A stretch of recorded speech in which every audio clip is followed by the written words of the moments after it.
നമസ്കാരം. നമസ്കാരം. ഈ അടുത്ത കാലത്ത് നമ്മളെ വേദനിപ്പിച്ച ഒരുപാട് സംഭവങ്ങളുണ്ട്. അതിലൊരു സംഭവമാണ് ആലപ്പുഴ കരുവാറ്റയിൽ 13 വയസ്സുകാരിയായ ഒരു കുട്ടി തൻ്റെ മുത്തച്ഛനെ വധിക്കുന്നതിന് വേണ്ടി കൊട്ടേഷൻ കൊടുത്തു എന്നുള്ള വാർത്ത. ഇതിൻ്റെ വാർത്തയുടെ പിന്നാമ്പുറങ്ങൾ അന്വേഷിച്ച് നമ്മൾ ചെന്നപ്പോൾ മാധ്യമപ്രവർത്തകർ തന്നെയാണ് ഇതിൻ്റെ പിന്നാമ്പുറ കഥകളെല്ലാം പുറത്തുവിട്ടത്. ആ കുട്ടിക്ക് അച്ഛൻ്റെയോ അമ്മയുടെയോ സ്നേഹമോ പരിലാളനയോ ഒന്നും കിട്ടാതെ വളർന്നൊരു കുട്ടി. ആ ഒരു സന്ദർഭത്തിലാണ് മറ്റ് ചില താല്പര്യങ്ങൾ നടത്തുന്നതിന് വേണ്ടി, അല്ലെങ്കിൽ സ്വാഭാവികമായും കുട്ടികൾക്കുണ്ടാകുന്ന ചില താല്പര്യങ്ങളുണ്ട്. അവർക്ക് നല്ലൊരു വസ്ത്രം വേണം, അല്ല എന്നുണ്ടെങ്കിൽ നല്ലൊരു കളിക്കോപ്പ് വേണം. ഇതൊന്നും കിട്ടാതെ വരുമ്പോൾ അവർക്കുണ്ടാകുന്നൊരു വിഷയം. കൂടാതെ ഇന്ന് സമൂഹത്തിൽ നിന്ന് ഒറ്റപ്പെട്ടു പോകുന്ന ഒരു വേദന, ഇതിൽ അപ്പുറം കുടുംബ പശ്ചാത്തലത്തിൽ നിന്നും അനുഭവിക്കേണ്ടി വരുന്ന ചില പീഡനങ്ങൾ, ഇതെല്ലാം ചേർത്ത് വായിക്കുമ്പോൾ എങ്ങനെയാണ് ഇത്തരം കാര്യങ്ങൾ നമുക്ക് നോക്കിക്കാണേണ്ടത് എന്ന് പോലും നമ്മൾ ഓരോ മനുഷ്യനും വിസ്മയിച്ച് അത്ഭുത സ്തബ്ധരായി നിൽക്കുന്ന ഒരു സന്ദർഭം. കേരളത്തിൻ്റെ ഈ പോക്ക് എങ്ങോട്ടാണ്? ഇപ്പോൾ ഓപ്പറേഷൻ തൂഫാൻ പോലുള്ള ഒരു പദ്ധതി മയക്കുമരുന്നിനെതിരെ ആഭ്യന്തര വകുപ്പ് മന്ത്രി രമേശ് ചെന്നിത്തല നടപ്പിൽ വരുത്തി. വി.ഡി. സതീശൻ സർക്കാർ അധികാരത്തിൽ വന്നതിന് ശേഷം ആ ഒരു പദ്ധതി ഇപ്പോഴും വളരെ ശ്ലാഘനീയമായ രീതിയിൽ മുന്നോട്ട് പോകുന്നു. ദിനംപ്രതി കോടിക്കണക്കിന് രൂപയുടെ മയക്കുമരുന്നുകൾ പിടിച്ചെടുക്കുന്നു. സ്കൂൾ അധ്യാപികമാർ വരെ ഇത്തരം മയക്കുമരുന്ന് ശൃംഖലയുടെ ഭാഗമായി കച്ചവടം ചെയ്യുന്നു. മദ്യത്തിനും മയക്കുമരുന്നിനും വേണ്ടി എന്ത് തരത്തിലുള്ള വിട്ടുവീഴ്ചകളും വൃത്തികേടുകളും ചെയ്യാൻ വേണ്ടി യുവത തയ്യാറായി നിൽക്കുന്നു. കുടുംബാന്തരീക്ഷം താറുമാറാകുന്നു. അച്ഛൻ, അമ്മ, സഹോദരങ്ങൾ എന്നുള്ള ബന്ധങ്ങളെല്ലാം കഥകളിൽ മാത്രമുള്ള അവസ്ഥയിലേക്ക് മാറുന്നു. സാമൂഹ്യ പ്രതിബദ്ധത തെല്ലുമില്ലാതാകുന്നു. ഇവിടെയാണ് നമ്മൾ കേരളത്തിൽ നടക്കുന്ന അച്ഛൻ കുഞ്ഞുമകൾ മുത്തച്ഛനെ വധിക്കുന്നതിന് വേണ്ടി കൊട്ടേഷൻ കൊടുക്കുന്ന തരത്തിലേക്ക് എത്തി നിൽക്കുന്നത്. യാതൊരു തരത്തിലുള്ള മൂല്യബോധവും വച്ച് പുലർത്താൻ പറ്റാത്ത രീതിയിലേക്ക് കേരളത്തിൻ്റെ മനസാക്ഷി അധപ്പതിച്ചിരിക്കുന്നു. ഈ കുട്ടിയെ നമ്മൾ ഒരു കാരണവശാലും ഈ വാർത്തയിലേക്ക് കൊണ്ടുവരുന്നില്ല, ഒരു സംഭവം ചൂണ്ടിക്കാണിച്ചു എന്ന് മാത്രം. സാർ, കേരളത്തിൻ്റെ ഈ പോക്ക് എങ്ങോട്ടാണ്? ഒരു എഴുത്തുകാരൻ എന്ന രീതിയിൽ, ഒരു സാമൂഹ്യ പ്രവർത്തകൻ എന്ന രീതിയിൽ, സാമൂഹ്യ നിരീക്ഷകൻ എന്ന രീതിയിൽ ഇ.പി. നന്ദകുമാർ സാർ ഇതിനെങ്ങനെയാണ് വിലയിരുത്തുന്നത്? ഇത് അത്യന്തം ഒരു വേദനാജനകമായിട്ടുള്ള വിഷയത്തെക്കുറിച്ചാണ് നമ്മൾ സംസാരിക്കുന്നത്. കാരണം ഇവിടെ നമ്മുടെ തൊട്ടടുത്തുള്ള ജില്ലയായിരിക്കുന്ന ആലപ്പുഴ ജില്ലയിൽ കരുവാറ്റയിലാണ് ശിവൻകുട്ടി ചെട്ടിയാർ എന്ന് പറയുന്ന വയോവൃദ്ധനെ വധിക്കാൻ കൂട്ടുനിന്നത്. അതിന് താല്പര്യമെടുത്ത അദ്ദേഹത്തിൻ്റെ പേരക്കുട്ടിയാണെന്നാണ്. 13 വയസ്സുള്ള പെൺകുട്ടി. അവളുടെ പ്രധാനപ്പെട്ട ആവശ്യം, ഞാൻ കുട്ടിയെക്കുറിച്ച് ബാക്കിയൊന്നും പറയുന്നില്ല, പ്രധാനപ്പെട്ട ആവശ്യം അവൾക്കൊരു ഐഫോൺ വേണമെന്നായിരുന്നു. ഐഫോൺ വേണം, അവളുടെ കൂട്ടുകാരൻ്റെ കാമുകൻ്റെ മോട്ടോർ ബൈക്ക് വാങ്ങിക്കണം. ഈ തരത്തിൽപ്പെട്ട ചില ആവശ്യങ്ങൾ മുൻനിർത്തിക്കൊണ്ടാണ് അവൾ ഈ മുത്തച്ഛനെ വധിക്കാൻ വേണ്ടി തയ്യാറാവുന്നത്. ഇതൊരു കേരളത്തിൻ്റെ പൊതു സ്വഭാവത്തിലേക്ക് കടക്കുകയാണ്. ഇത് തെറ്റാണോ ശരിയാണോ, തെറ്റല്ല ശരിയാണെന്നുള്ള പോലും വരുത്തി തീർക്കാനുള്ള ശ്രമം വലിയ തോതിൽ നടക്കുന്നുണ്ട്. ഇതിനകത്ത് പലർക്കും പങ്കുണ്ട്. നമ്മുടെ സാമൂഹ്യ രാഷ്ട്രീയ രംഗത്തുള്ളവർക്ക് പലർക്കും ഇക്കാര്യത്തിൽ പങ്കുണ്ട്. കാരണം ഉദാഹരണത്തിന് കേരളത്തിൽ സാധാരണ രീതിയിൽ ഇപ്പോൾ പഴയ കാലത്തൊക്കെ നമ്മുടെയൊക്കെ നാട്ടിൻപുറത്തൊക്കെ ഒരു കുട്ടി ഏതെങ്കിലും വഴി ചെറുതായിട്ട് വഴിതെറ്റുന്നു എന്നൊക്കെ തോന്നിയിട്ടുണ്ടെങ്കിൽ ആ കുട്ടിയെ നോക്കാൻ സമീപത്തുള്ള ആളുകളുണ്ടായിരുന്നു. ഇന്ന് നമ്മളിപ്പോൾ അവരെ വിളിക്കുന്നവർ സദാചാര പോലീസിനെ വിളിക്കുക. ഇന്നിപ്പോൾ അങ്ങനെ വിളിക്കേണ്ടി വരുന്നു. കാരണം മറ്റു പല കാരണങ്ങളുണ്ട്. കാരണം ഓരോ പ്രദേശത്തും ജീവിക്കുന്ന ആളുകളിൽ ഒരു 70% ആളുകളെങ്കിലും പുറത്തുനിന്ന് താമസിക്കുന്നവരാണ്. ഈ പുറത്തുനിന്ന് വന്ന് താമസിക്കുന്ന ആളുകൾക്ക് ഒരിക്കലും ആ പ്രദേശത്തെ ജനങ്ങളുടെ പ്രശ്നങ്ങളിൽ ഇടപെടാൻ വേണ്ടി സാധ്യമല്ല. അഥവാ അവരിടപെട്ടാൽ അവർ സദാചാര പോലീസിനെ വിളിക്കുന്നതിനകത്ത് നമുക്ക് തെറ്റു പറയാനും സാധ്യമാകുന്നില്ല. പക്ഷേ ഇതിപ്പോൾ ഈ കുട്ടി സംഭവിച്ചിരിക്കുന്നത്, ഈ 13 വയസ്സുകാരിക്ക് എന്തിനാണ് ഐഫോൺ? ഈ ഐഫോൺ ഇവളെ പ്രേരിപ്പിക്കുന്ന ആരാണ്? ഇവളുടെ കാമുകൻ ആരാണ്? അവന് വാങ്ങിച്ചു കൊടുക്കുന്ന മോട്ടോർ ബൈക്ക് എന്തിനാണ്? ഈ മോട്ടോർ ബൈക്കിൻ്റെ പണം ഇവളെന്തിനാണ് വഹിക്കുന്നത്? ഇത്യാദി കാര്യങ്ങൾ വലിയൊരു വിഷയമാണ്. ഞാൻ എൻ്റെ വ്യക്തിപരമായുള്ള അനുഭവത്തിലൊന്നും ഉണ്ടായിട്ടുണ്ട്. ഞാൻ എറണാകുളത്തൊരു പ്രമുഖമായിരിക്കുന്ന വിദ്യാലയത്തിൽ ഞാനൊരു പരിപാടിക്ക് സംസാരിക്കാൻ വേണ്ടി പോയിരുന്നു. ആ പരിപാടിക്ക് സംസാരിക്കാൻ വേണ്ടി പോകുന്ന സമയത്ത് ഞാൻ പ്രതീക്ഷിക്കാത്ത രീതിയിൽ ആ വിദ്യാലയത്തിൻ്റെ പ്രിൻസിപ്പള് 2 കണ്ണിൽ നിന്ന് കണ്ണുനീരാണ് അവർ വാർന്നിറങ്ങിയത്.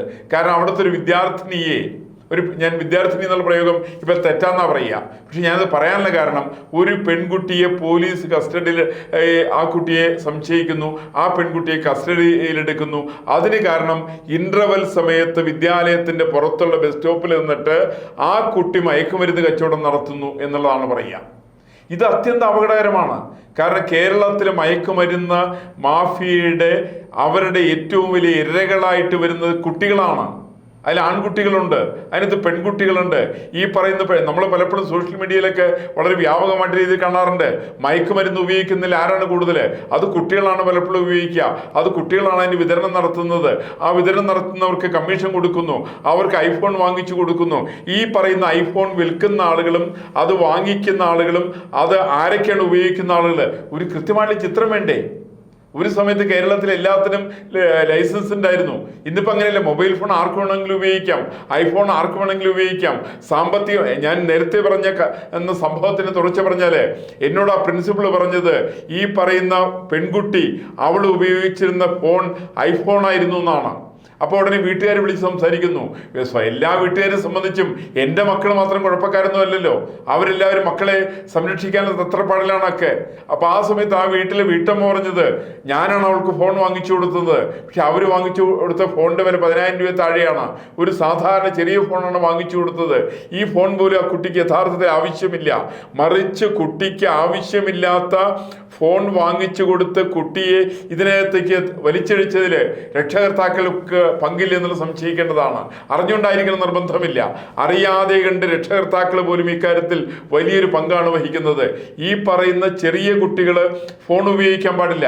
ഇന്നിപ്പോൾ നമുക്കറിയാം വിദേശ രാജ്യങ്ങളിൽ പല സ്ഥലത്തും, ആസ്ട്രേലിയയിൽ ഉപയോഗിക്കാൻ പാടില്ല, അതേപോലെ തന്നെ അമേരിക്കയുടെ പല ഭാഗത്തും ഉപയോഗിക്കാൻ പാടില്ല, കനഡയിൽ പല ഭാഗത്തും ഉപയോഗിച്ചുകൂടാ. അങ്ങനെ പല പല വിദേശ രാജ്യങ്ങളിലും ഐഫോൺ മറ്റേ ടെലിഫോണുകൾ കുട്ടികൾ ഉപയോഗിക്കുന്നതിന് വിലക്കിയിട്ടുണ്ട്. കേരളത്തിൽ വിലക്കി എന്നൊക്കെയാണ് പറയുന്നത്, ഇന്ത്യയിലും വിലക്കി എന്നൊക്കെയാണ് പറയുന്നത്. അങ്ങനെ വിലക്കിയിട്ടുള്ള ഫോൺ പോലും കുട്ടികൾക്ക് വാങ്ങിക്കൊടുക്കുന്ന കാര്യത്തിൽ രക്ഷകർത്താക്കൾ വലിയ പങ്ക് വഹിച്ചിട്ടുണ്ട്. ഒരുപക്ഷെ രക്ഷകർത്താക്കൾ വാങ്ങിക്കൊടുക്കുന്ന ഫോൺ 10,000 രൂപയുടെ ആണെങ്കിൽ മയക്കുമരുന്ന് ലോബി അവർക്ക് വാങ്ങിച്ചു കൊടുക്കുന്നത് ഐഫോണുകൾ, ലക്ഷങ്ങൾ വില വരുന്ന ഐഫോണുകളാണ് വാങ്ങിച്ചു കൊടുക്കുക. നമ്മുടെ നാട്ടില് ഫോൺ മാത്രമല്ല, ഫോണാണെങ്കിലും മോട്ടോർ ബൈക്കുകളൊക്കെ ഓടിക്കുന്ന രീതികൾ നമ്മളൊന്ന് ആലോചിച്ച് നോക്ക്. ചില വണ്ടികളൊക്കെ ഇരിക്കുന്നുണ്ട് നമുക്ക് സാധാരണ പ്രതീക്ഷിക്കാൻ സാധ്യമല്ലാത്ത രീതിയിൽ വാഹനങ്ങൾ. ഈ വാഹനങ്ങളൊക്കെ അപകടത്തിൽപ്പെടുന്നതിൻ്റെ പൂർണ്ണമായിട്ടുള്ള ഉത്തരവാദിത്വം നോക്കിക്കഴിഞ്ഞിട്ടുണ്ടെങ്കിൽ ഈ പറയുന്ന രക്ഷകർത്താക്കളാണ്. എനിക്ക് പലപ്പോഴും അനുഭവം തോന്നിയിരിക്കുന്നത്, ഇത് ആരുടെ മക്കളാണ് ഇത്തരത്തിൽ പോകുന്നത്? ഞാൻ ചെറിയൊരു സർവേ ഒരിക്കൽ നടത്തിയിട്ടുണ്ടായിരുന്നു. അത് മോട്ടോർ ബൈക്കിനെ സംബന്ധിച്ചാണ്, മോട്ടോർ ബൈക്കിന്റെ ആക്സിഡന്റിനെ സംബന്ധിച്ചാണ്. ഈ ആക്സിഡന്റിൽ വരുന്ന ഭൂരിപക്ഷം കുട്ടികളുടെ മാതാപിതാക്കന്മാര് അഴിമതിക്കാരായിട്ടുള്ള ഉദ്യോഗസ്ഥന്മാരാണ്. അഴിമതിയിൽ നിന്ന് സമ്പാദിക്കുന്ന പണം വിനിയോഗിച്ചുകൊണ്ട് മക്കൾക്ക് വലിയ വാഹനം വാങ്ങിച്ചു കൊടുക്കുന്ന ആളുകളാണ്. അവസാനം മക്കളെ പോലും ഒരു മരണത്തിന്റെ വക്കിലേക്ക് തള്ളിവിടുന്ന കാര്യത്തിൽ ഈ രക്ഷകർത്താക്കൾക്ക് വലിയ പങ്കുണ്ട്. ഇന്നിപ്പോൾ മയക്കുമരുന്നിന്റെ അവസ്ഥ അത് തന്നെയാണ്. ഒരിക്കലും സർക്കാർ മാത്രം തീരുമാനിച്ചാൽ പരിഹരിക്കാവുന്ന പ്രശ്നമല്ല. ഇപ്പൊ തൂഫാനെ കുറിച്ച് നേരത്തെ പറഞ്ഞു.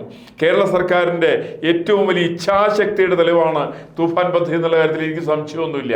പക്ഷേ അതൊരു പൂർണ്ണമായുള്ള തോതിൽ വിജയിക്കും എന്നുള്ള കാര്യത്തിൽ മാത്രമേ എനിക്ക് സംശയമുള്ളൂ. കാരണം കേരളത്തിലെമ്പാടും ഇന്ന് മയക്കുമരുന്നാണ്.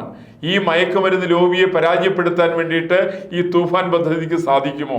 ഇന്ന് മാത്രമല്ല, ഈ പറയുന്ന ആളുകളുടെ എല്ലാം ട്രാക്കർ കാർഡുകളെന്ന് ഞാൻ പറയുന്നില്ല അതിനെക്കുറിച്ചൊന്നും. അതെല്ലാം പരിശോധിച്ചാൽ പോലും കേരളത്തിൻ്റെ ആഭ്യന്തര വകുപ്പ് മന്ത്രി NSUവിൻ്റെ പ്രസിഡന്റ് ആയിരിക്കുന്ന കാലത്ത് അവിടെ നാഗപ്പൂരിൽ നടന്ന സംഭവത്തെക്കുറിച്ച് പോലും അദ്ദേഹം ഒരു വട്ടം പരിശോധിക്കേണ്ടത് ആവശ്യമാണ്. എന്ന് വെച്ചാൽ ഇതിനെ കുറിക്കുന്ന പരിശ്രമങ്ങൾ ആത്മാർത്ഥതയുള്ളതായിരിക്കണം, സത്യസന്ധമായിരിക്കണം, ജനങ്ങളെ ബോധ്യപ്പെടുത്താൻ സാധിക്കണം, ജനങ്ങളുടെ പങ്കാളിത്തം ഉണ്ടാക്കാൻ സാധിക്കണം. അങ്ങനെ വരുന്ന സമയത്ത് തൂഫാൻ പദ്ധതി ഒരു വിജയപരമായിരിക്കുന്ന പദ്ധതിയായിക്കൊണ്ടും അത് ജനങ്ങളെ ഏറ്റെടുക്കാൻ തയ്യാറാവുന്ന സമയത്ത് നമുക്ക് മയക്കുമരുന്ന് ലോബിയിൽ നിന്ന് കേരളത്തിൽ, ഇന്നിപ്പോൾ നമ്മൾ മയക്കുമരുന്ന് ലോബിയിൽ നിന്ന് കേരളത്തിന്റെ മോചനം എന്നൊക്കെ പറഞ്ഞാൽ ഒരു സർക്കാരിന്റെ മാത്രം ആവശ്യമെന്ന് ഞാൻ ധരിക്കുന്നില്ല. അല്ല, അത് സമൂഹത്തിന്റെ പങ്കാളിത്തമില്ലാതെ അല്ലെങ്കിൽ സമൂഹത്തിന്റെ കൃത്യമായ ഇടപെടലുകളില്ലാതെ ഇത്തരത്തിലൊരു ശുദ്ധീകരണ ക്രിയ ഒരിക്കലും സാധ്യമല്ല. സർക്കാരിന്റെ ഇച്ഛാശക്തി കൊണ്ട് മാത്രം പരിഹരിക്കാവുന്ന ഒരു വിപത്തല്ല നാടിനെ ബാധിച്ചിരിക്കുന്നത്. കാരണം അവിശ്വസനീയമായ രീതി സ്കൂൾ അധ്യാപകർ വരെ ഇത്തരം മയക്കുമരുന്ന് ശൃംഖലയുടെ ഭാഗമായി കച്ചവടം ചെയ്യാൻ പോകുന്നു. അതും വനിതാ അധ്യാപകരെന്ന് പറയുമ്പോൾ തീർച്ചയായും നമ്മളെ ഞെട്ടിക്കുന്ന ഒരു സംഭവം തന്നെയായിരുന്നു. സാധാരണഗതിയിൽ കുട്ടികളെ ഇത്തരം സംഭവങ്ങളൊക്കെ ഉണ്ടെങ്കിൽ സ്കൂളിൽ നിന്നും അവരെ ഉപദേശിച്ച്, വീട്ടിൽ നിന്നും ഉപദേശിക്കാൻ പറ്റാത്ത കാര്യങ്ങൾ പലപ്പോഴും ഗുരുനാഥന്മാർ ഉപദേശിച്ചാൽ കുട്ടികൾ നന്നാവാറുണ്ട്. ആ ഗുരുനാഥന്മാർ തന്നെ ഇത്തരത്തിലുള്ള ഇടപാടുകളിൽ ചെന്ന് ചാടുന്നു എന്ന് പറയുമ്പോൾ തീർച്ചയായും നമുക്ക് പിന്നെ എവിടെയാണ് പ്രതീക്ഷ? ഒരു തലമുറയെ നേർവഴിക്ക് നയിക്കേണ്ട ഗുരുനാഥന്മാർ പോലും ഇത്തരത്തിലുള്ള വഴിവിട്ട പ്രവർത്തനങ്ങൾക്ക് കൂട്ടുനിൽക്കുന്നു എന്ന് പറയുമ്പോൾ തീർച്ചയായും അവിടെ നമ്മൾ എല്ലാവരും ഈ സമൂഹം തന്നെ ഇറങ്ങി നിൽക്കുന്ന കാഴ്ചയാണ് കാണുന്നത്. തീർച്ചയായിട്ടും നമ്മളൊരു വലിയ പതനത്തിലേക്കാണ് പോകുന്നത്. ചെറിയ പതനമല്ല. നമ്മളുടെ കുട്ടികൾ മയക്കുമരുന്ന് മാഫിയയുടെ വിൽപ്പനക്കാരായിട്ട് വരുന്നു, അവരത് ഉപയോഗിക്കുന്നു, അവർ പുതിയ ടെലിഫോണുകൾ ഉപയോഗിക്കുന്നു, അവര് ചോദ്യം ചെയ്യുന്നവരുടെ സദാചാര മാഫിയ എന്നുള്ള പേര് അവർ വിളിക്കുന്നു. അപ്പോൾ മയക്കുമരുന്ന് മാഫിയയുടെ പണിയാണത്. കേവലമായ ചില ആവശ്യങ്ങൾക്ക് വേണ്ടി കുട്ടികൾ ബലി കഴിപ്പിക്കപ്പെടുന്ന ആ മൂല്യങ്ങൾ എന്താണെന്നുള്ള ഇപ്പോഴത്തെ പ്രായത്തിൽ കുട്ടികൾക്ക് അറിയില്ല. പക്ഷേ ഈ മയക്കുമരുന്ന് മാഫിയ, നേരത്തെ കരുവാറ്റയിലെ കുട്ടിയുടെ കാര്യം പറഞ്ഞതുപോലെ, അവർക്ക് ഫോണോ അല്ലെങ്കിൽ ബൈക്കോ ഒക്കെ വേണമെന്നുണ്ടെങ്കിൽ കരുവാറ്റയിലെ കുട്ടിയുടെ പോലെയുള്ള കുട്ടികൾക്ക് ഇവർ ഇത്തരം കാര്യങ്ങൾ ലഭ്യമാക്കുന്നു. 1 ലക്ഷത്തിൻ്റെ അല്ലെങ്കിൽ 2 ലക്ഷത്തിൻ്റെ ബൈക്കോ 1 ലക്ഷത്തിൻ്റെ ഫോണോ എന്ത് വേണം, നിങ്ങളിത് വിറ്റ് തരൂ, അല്ലെങ്കിൽ നിങ്ങൾക്ക് ഇത്ര സാധനം വിറ്റ് കഴിഞ്ഞിട്ടുണ്ടെങ്കിൽ നിങ്ങൾക്ക് ഇത്ര പെർസെൻറ്റ് കൊണ്ട് സുഖമായിട്ട് ജീവിക്കുക, അടിച്ചു പൊളിച്ച് ജീവിക്കുക എന്നുള്ള ഇപ്പോഴത്തെ ന്യൂ വിഭാഗത്തിൻ്റെ ജെൻസി വിഭാഗത്തിൻ്റെ വാക്കാണത്.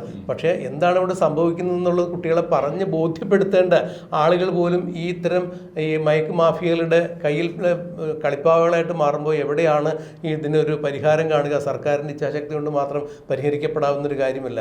എനിക്ക് തോന്നുന്നു, എൻ്റെ ഒരു അഭിപ്രായമാണ് ഞാൻ ഈ പറയുന്നത്. ഇപ്പോൾ കരുവാറ്റയിലുണ്ടായ 13 വയസ്സായ ഒരു കുട്ടി തൻ്റെ മുത്തച്ഛനെ കൊല്ലാൻ വേണ്ടി കൊട്ടേഷൻ കൊടുത്തിട്ടുണ്ടെങ്കിൽ ആ ഒരു കുറ്റം ആ കുട്ടിയുടേത് മാത്രമല്ല, ഞാനും സ്വാറുമൊക്കെ ഉൾപ്പെടുന്ന നമ്മൾ ഓരോരുത്തരുടെയും കുറ്റമാണ്, നമ്മുടെ ഓരോരുത്തരുടെയും പോരായ്മയാണ് അതിന് പുറകിലുള്ളതെന്നാണ് ഞാൻ വിശ്വസിക്കുന്നത്. അല്ല, ഒരു സംശയക്കാര്യത്തില്ല കേട്ടോ. നമ്മുടെ രാഷ്ട്രീയത്തിനുപരിയായിട്ട് സാമൂഹ്യ, സാംസ്കാരിക, സാഹിത്യ അതിനൊക്കെ ഉപരിയായിട്ട് ചിന്തിക്കേണ്ട വിഷയമാണ്.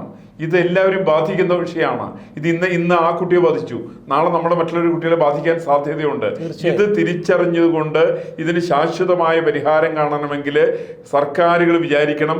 ആ സർക്കാർ രാഷ്ട്രീയത്തിനുപരിയായിട്ട് പ്രശ്നം പരിഹരിക്കാൻ സാധിക്കണം. ഇവിടുത്തെ പ്രതിപക്ഷങ്ങൾ അതിനോട് യോജിച്ച് നിൽക്കാൻ തയ്യാറാവണം. ഇവിടെ സാമൂഹ്യ പ്രസ്ഥാനങ്ങൾ അവരുടേതായിട്ടുള്ള പങ്കുവഹിക്കാൻ തയ്യാറാവണം. വിദ്യാഭ്യാസ സ്ഥാപനങ്ങൾ അവരുടെ വരുമാനത്തെക്കുറിച്ച് മാത്രമല്ല അവർ ചിന്തിക്കേണ്ടത്, മറിച്ച് അവിടെ പഠിക്കുന്ന വിദ്യാർത്ഥികളുടെ കുടുംബ പശ്ചാത്തലത്തെ കുറിച്ച് പോലും പഠിക്കാൻ വേണ്ടിയിട്ട് അധ്യാപകർ തയ്യാറാവണം, അനധ്യാപകർ തയ്യാറാവണം.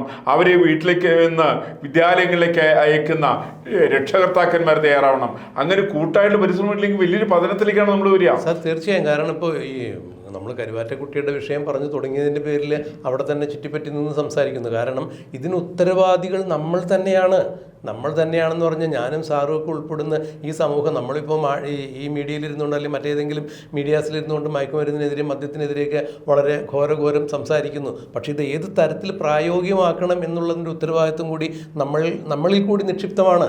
അപ്പം നമ്മളടങ്ങുന്ന ഈ സമൂഹത്തിന് പറ്റിയ വലിയ അപജയങ്ങളിൽ ഒന്ന് തന്നെയാണ് കരുവാറ്റ. ഒരു ഉദാഹരണം മാത്രമാണ്. 13 വയസ്സുകാരി ഒരു കുട്ടി തൻ്റെ മുത്തച്ഛനെ കൊല്ലുവാൻ വേണ്ടി കൊട്ടേഷൻ കൊടുത്തത്. അതിൻ്റെ യഥാർത്ഥത്തിൽ അത്തരം കുറ്റകൃത്യങ്ങളിൽ നമ്മളടക്കമുള്ള ആളുകൾക്ക് നമ്മളുടെ വലിയൊരു പങ്കുണ്ട്.